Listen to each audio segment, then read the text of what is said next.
Singing is the lowest form of communication. Maria Callas said to sing is an expression of your being.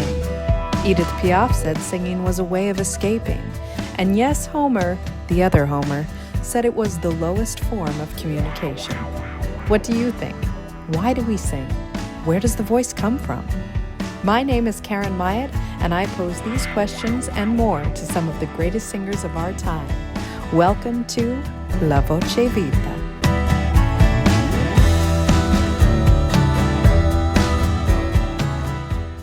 I am so happy to introduce today's guest. She has appeared on stages all across the globe, including the Toronto and Montreal Jazz Festivals. She's been named Jazz Artist of the Year at the Toronto Arts Foundation Awards and the By Blacks People's Choice Awards. She's appeared as a masterclass artist at Humber College and the University of Toronto. So I am so pleased to introduce Joanna Majoko. Wonderful to be here with you, Karen. You have quickly become a familiar name in the Canadian jazz scene, but that's not where your story began. So maybe we'll start with where you're originally from, what brought you to Canada, and how you started in music. Absolutely. I was born in Germany. My parents had met in university. My mother's from Germany. And shortly thereafter having me, I grew up in Zimbabwe, where my father is from. And then moved to Canada around age 14 and was a Manitoban up until 2016. And those are also where I experienced most of my formative years of music experience and studies. I studied at the University of Manitoba for jazz studies. And that was really where I received my foundation, passion, and understanding of what jazz is, and wanting to delve more into that music as a performer and as a composer. And then I moved to Toronto in 2016 for more access to opportunities, also just being more central. It was interesting sort of losing out on opportunities because of being isolated in Winnipeg geographically. And I've been very happy to be here now for almost 10 years. And what was the other part of that question? Oh, I think you kind of answered it. It was how you got started in music, really. I mean, where were your earliest influences? I imagine a lot of that stemmed from a multicultural background, or maybe in your Absolutely. family. Where did that all start? My mother has always been very much in love with music. So she was really one of the first people that exposed me to the uh, passion for music. My father loves music, but he's not a musical person. He's the scientist of the family. Okay. But from my Zimbabwean roots specifically, I grew up being put into after-school programs, weekend programs where we were introduced to different forms of traditional dance, traditional folk instruments like the marimba, the drum. And so I quickly realized I had a love for rhythm specifically. Didn't quite know yet at that age how that would manifest, but I knew that rhythmically I was very much attuned to music in that way. And then I went to there's a jazz program in the Peace Gardens, which is the national park that's owned by both North Dakota, or shared rather by North Dakota and Manitoba. And that was the first time I heard jazz. That program was run by Greg Gation, who's a saxophone player, also the dean of jazz studies at Brandon University. And the first song he played, we had listening sessions, and he played Kurt Elling's "The Waking." And from the first time, I was just hearing the bass line, and I had a visceral reaction, like shivers on my body, like, what's happening? You know, I've heard jazz before, but I was too young to appreciate it or understand it. So when I was younger, I was like, oh, I don't like jazz because I don't understand it. And that was the first time I sort of like was like, oh, this is beautiful. I love this. And then hearing Kurt with his phrasing and everything, I was like, I want to be able to do that, you know? So that was really the first time hearing jazz and going, there's something I need to follow here. And then I was actually a pre-law major at Brandon University. in preparation to go to law school, etc. I did all of that. And deep down, I just knew that it wasn't in me. But I didn't know it until my final year of my pre-law degree. I took jazz history because I had credits to make up. And I don't know why I chose that course, but I'm glad I did. That was also run by Greg Gation.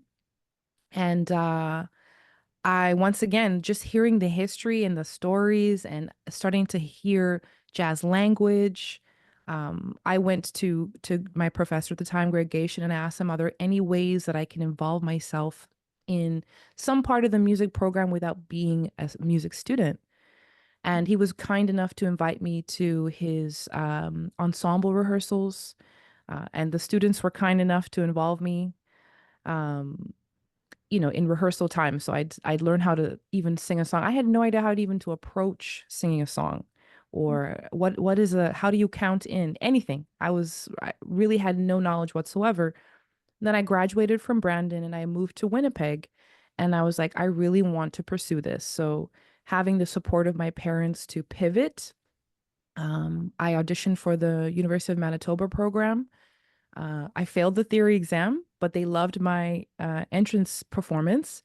And so I took a crash course, basic theory course over the summer, and passed, barely passed, and entered the program. And that's truly where my life changed very much, where I started to understand things quicker because I just felt like I was moving in the right direction.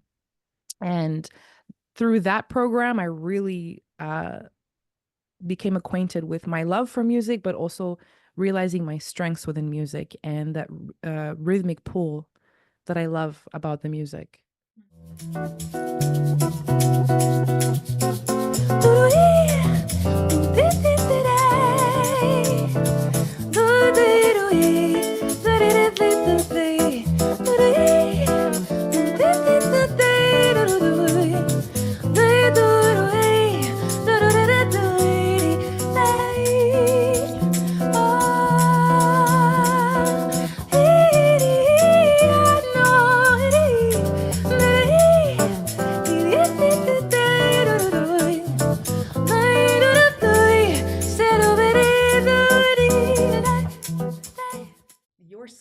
Actually is one that is it's kind of a fusion sound. Like I can hear a sort of nostalgic traditional quality to your vocals, but then there's also this really original contemporary sound as well. So I know you mentioned Kurt Elling, but were there other vocal influences that you had growing up or that were of particular interest to you? I'd say my younger, before I had any sort of understanding of music, a lot of my musical choices were also influenced by my parents because, this was also pre having your own iPod or access to, a library of music. So a lot of what I heard was the albums and the CDs that my parents had. And so my mom was really into everything from Andrea Bocelli, Celine Dion. My father was really into Ladysmith Black Mambazo, which is a whole male choral group from South Africa. I was listening to Oliver Mtukudzi, who is a Zimbabwean artist. And he played a little more in the modern style of with a band with electric instruments, lead voice, and backup vocals. So my beginnings of music was very poppy, and then Zimbabwean artists. And then as I got older, and especially after hearing music like Kurt Elling, that's when I was like, oh, I really need to start digging more because I'm listening too much to isolated sounds, of genres.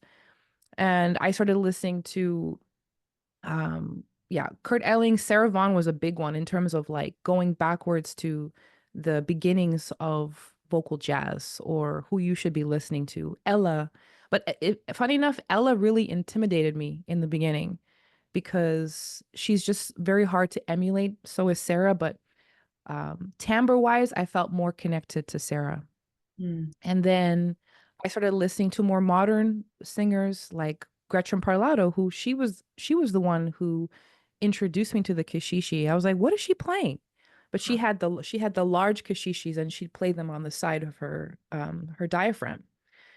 And so I was digging for kashishis, and I found them in Granville Island, Vancouver. That was the only place I could find them, a random place.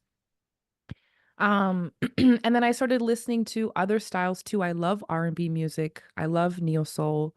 Mhm. So Erica Badu, Flowetry was a big one because I really loved their harmonic structure of their music, and they wrote most of their music. So I was like, wow, a vocalist who also understands harmony and theory. And, so that's how my musical influences started to build. Did you find that you were ever like specifically mimicking people, or was it ever a challenge to find your own sound or find your own voice?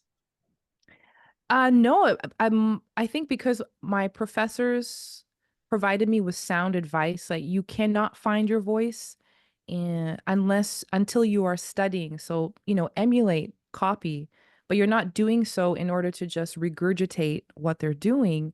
You're doing so to understand the language of whatever music it is you're approaching, so you can find your voice. You did a live performance for Jazz FM, I think, last summer.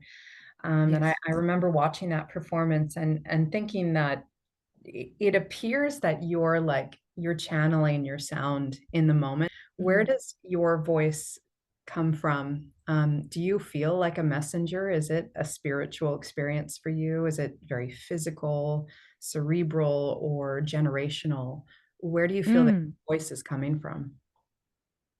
Oh, that's a great question. I think it depends on the time or the moment.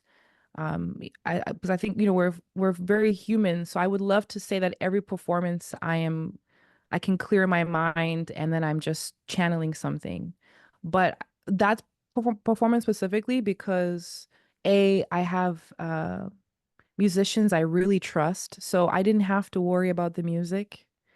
Uh, And so in that moment, it was very easy for me. I felt like I was channeling something because it was a beautiful opportunity and I really wanted to submerge myself in that. so you feel like you are a messenger of sorts, that something or someone is speaking through you. That's where that inspiration is coming Yeah, from. absolutely. Yeah. Absolutely. I think we all are. I think if anything, I'm happy that that's the way I approach music because I would hate that if my music or voice was driven by ego. I very much feel like a vessel, and my only responsibilities are strengthening that vessel, and that's it. A lot of your material is are jazz standards, Mm. although they're your arrangements are pretty wild. So I don't know if I would call them standard by any means. They're pretty amazing. I love your Autumn in New York. I think it's Oh, so thank you so cool. much. I have to interject that I cannot take full credit for those tunes. Those were in collaboration with Andrew Marzotto, the guitarist. In the pandemic, we had a lot of opportunity to work together because it was just hard to find work for anything larger than a duo. And so we spent a lot of time together.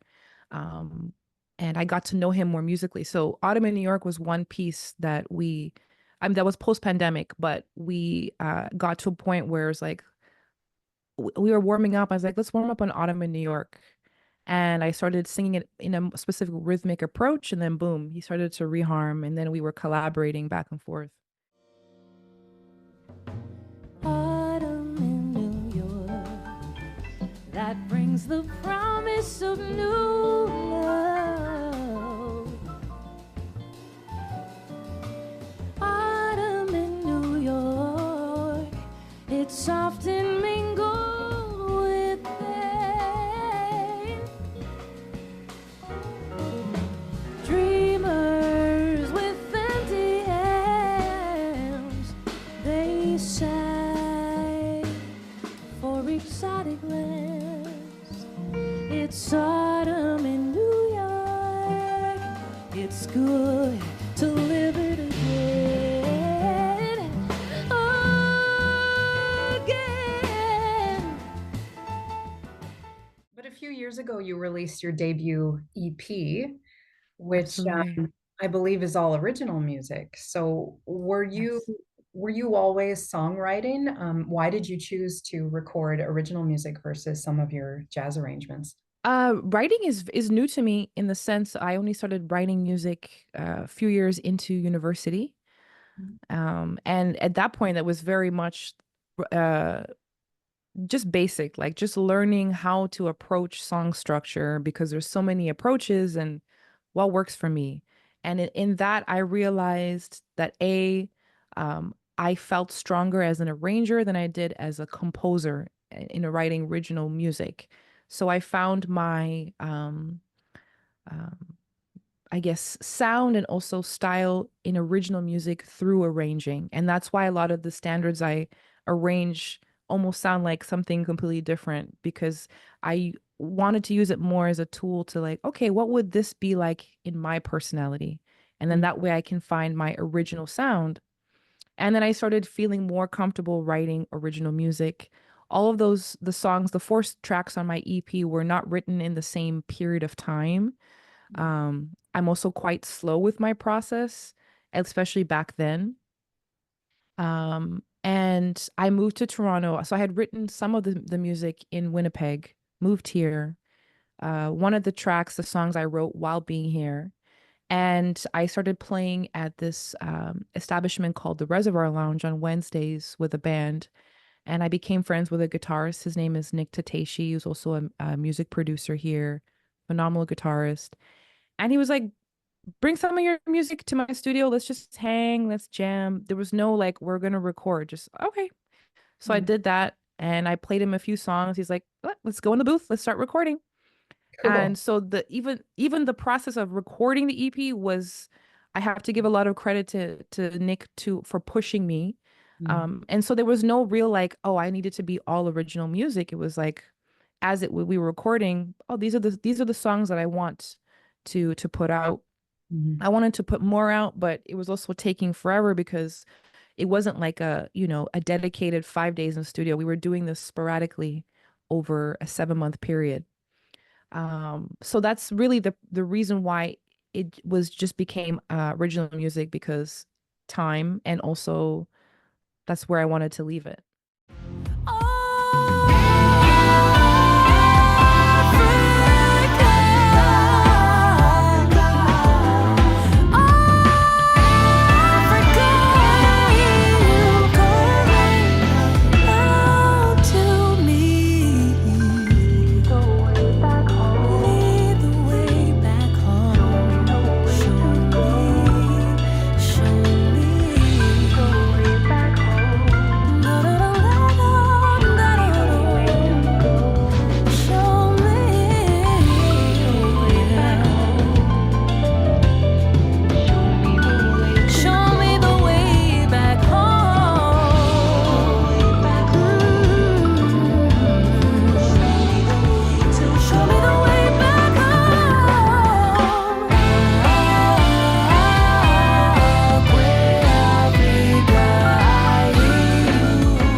Vocal album, actually, because besides your own lead vocals, there's quite a few moments where there's a lot of vocal layering, a lot of depth to the different vocals, a lot of treatments on the vocals. So were you working with backup vocalists or were you doing a lot of that yourself? I was working with Dakari James, who was a co-vocal producer on the record.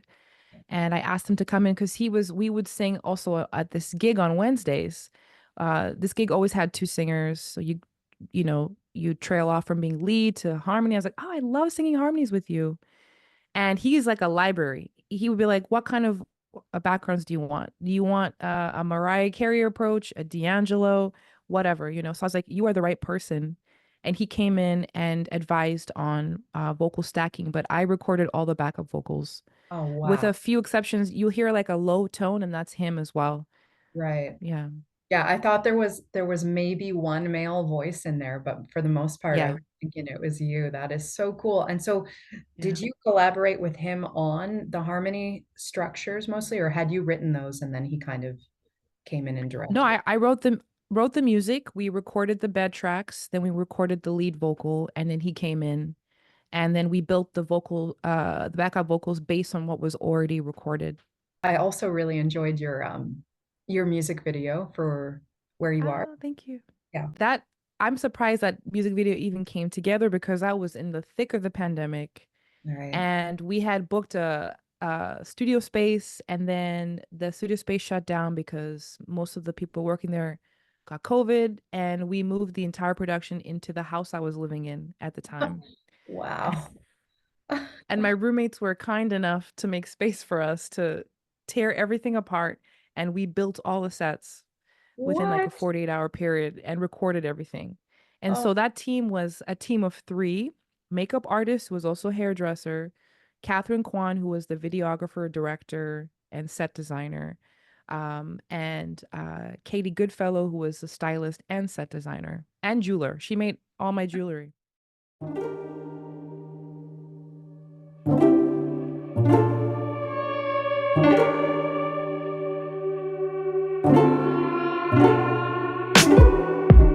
You think where you are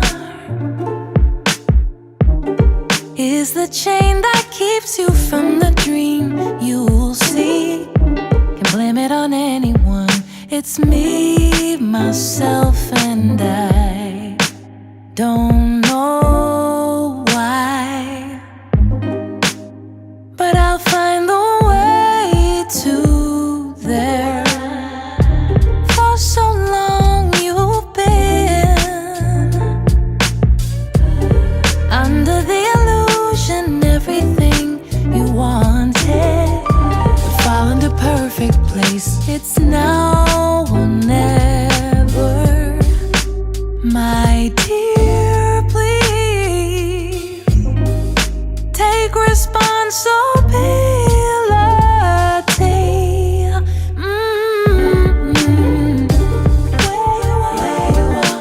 Where you wanna be,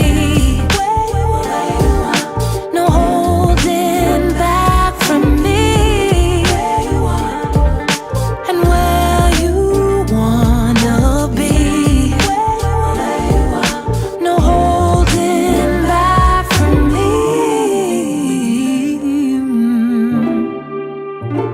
Oh,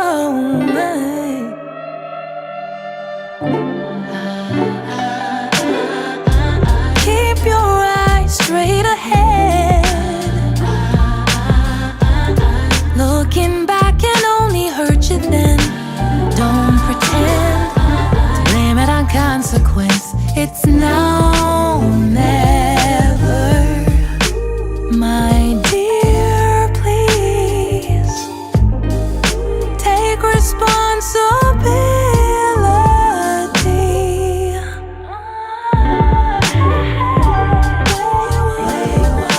And where you wanna be, no holding back from me. And where you wanna be, no holding back from me. And where you wanna be, no holding back from me. And where you wanna be, no holding back now. Believe in what you say. Please understand that now. No matter what they say, no holding back now. Believe in what you say. Please understand that now. No matter what they say, no holding back now. Believe in what you say. Please understand that now. No matter what they say, no holding back now.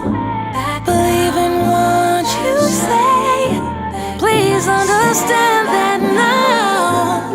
No matter what they say. what's your lyric writing process like? I would say that's been the hardest aspect of me of writing, because whenever I start writing, I always start at the piano, so I have to find some sort of chordal progression. I Mhm. would say chords come to me first before melody and lyric.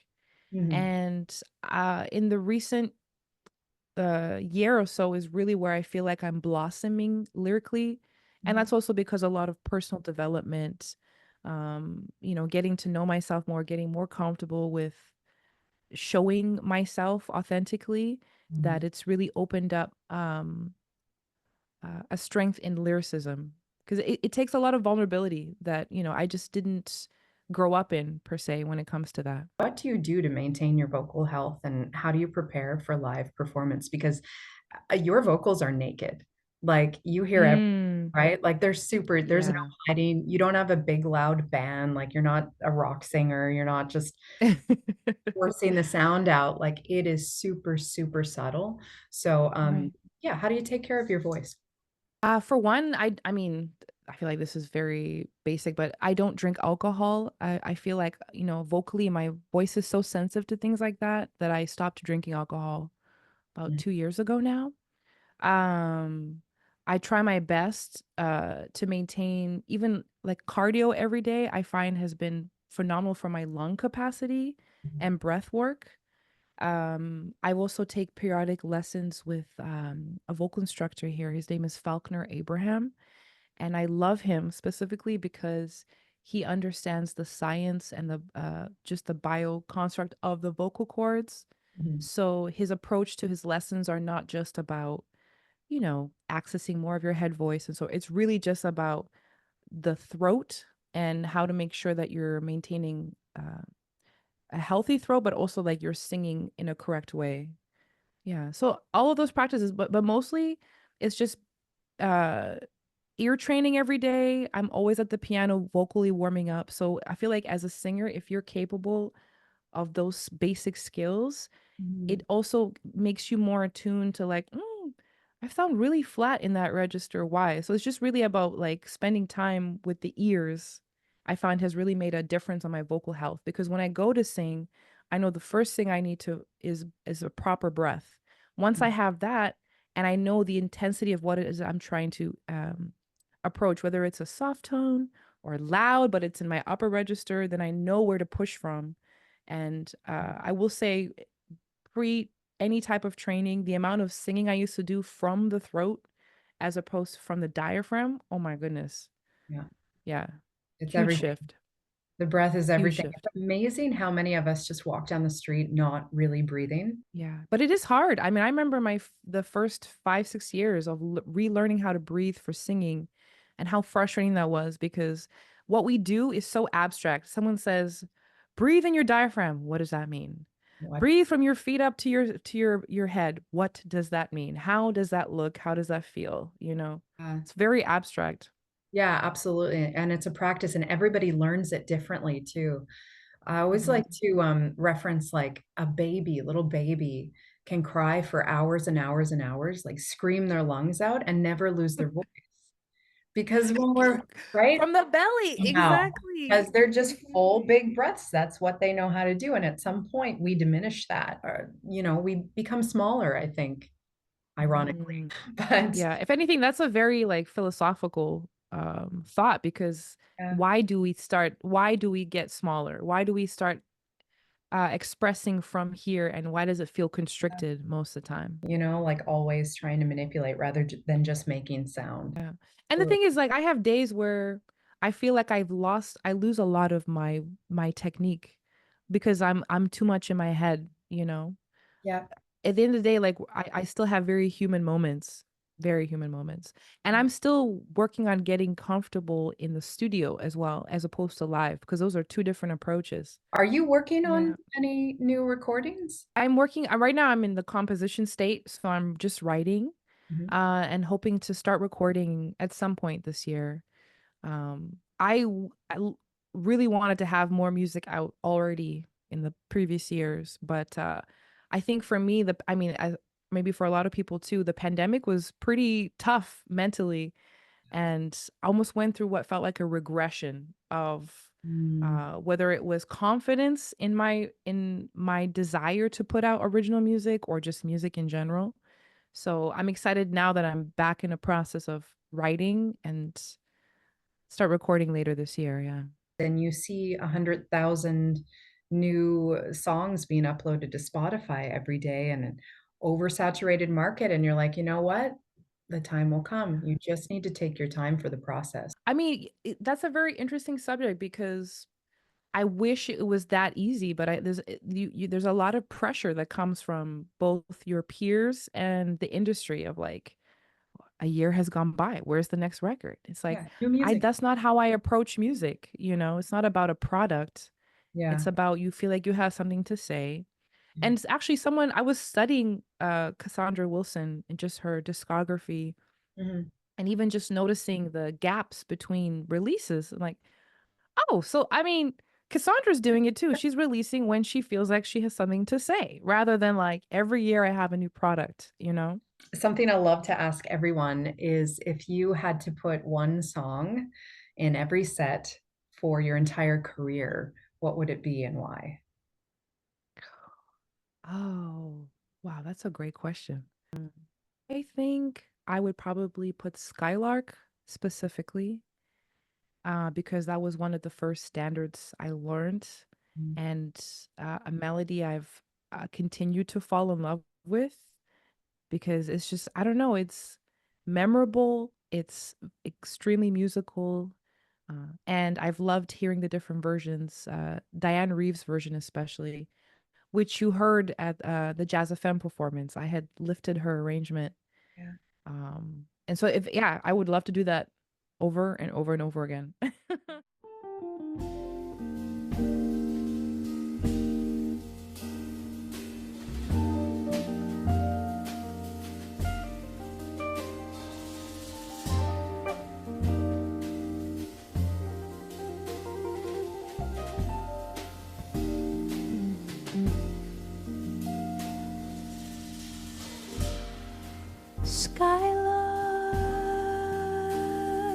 Skylark,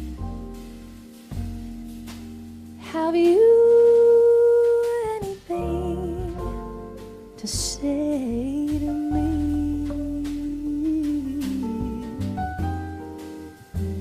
Won't you tell me where my love can be?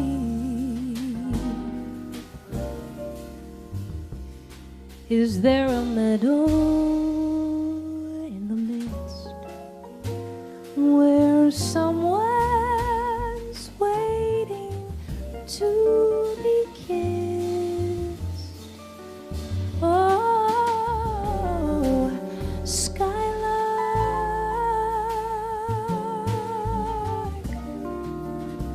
have you seen a valley green with spring, where my heart can go a journeying over the shadows and the rain to a blossom colored rain? And in your lonely flight,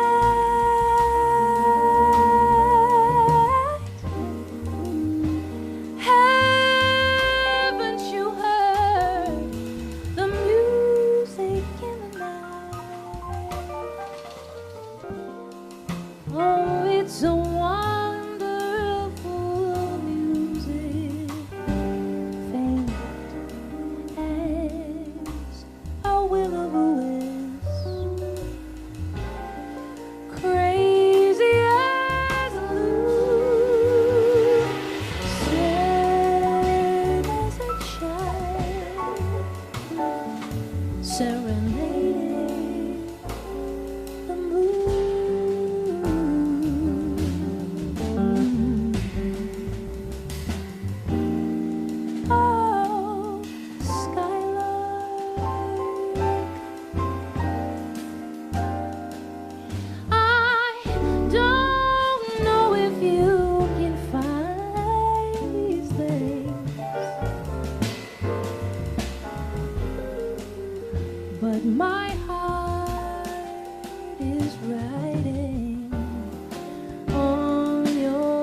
So if you see them anywhere,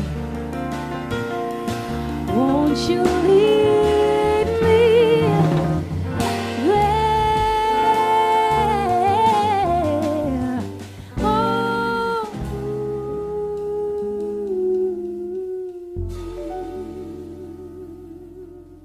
Skylark.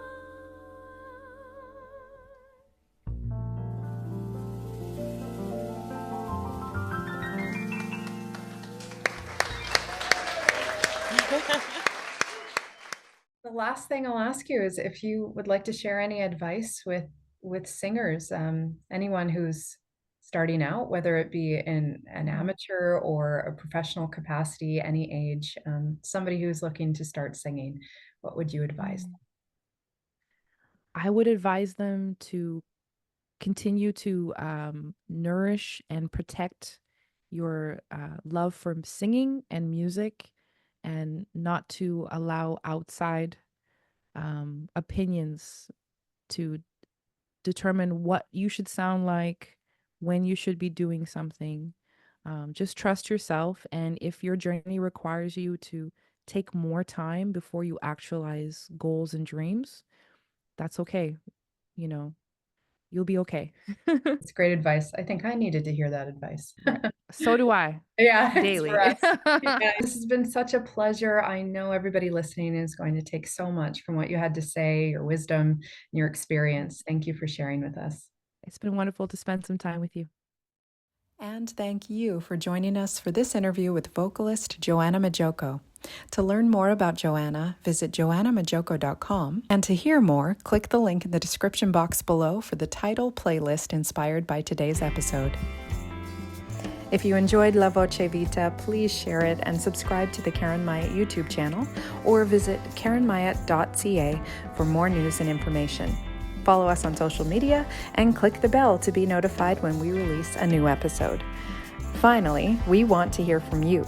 If you have a question, a suggestion, a request, or music to share, feel free to send us a note in the comments below or at karenmyatt.ca/message. Until next time, I'm Karen Myatt, and thanks for listening to La Voce Vita.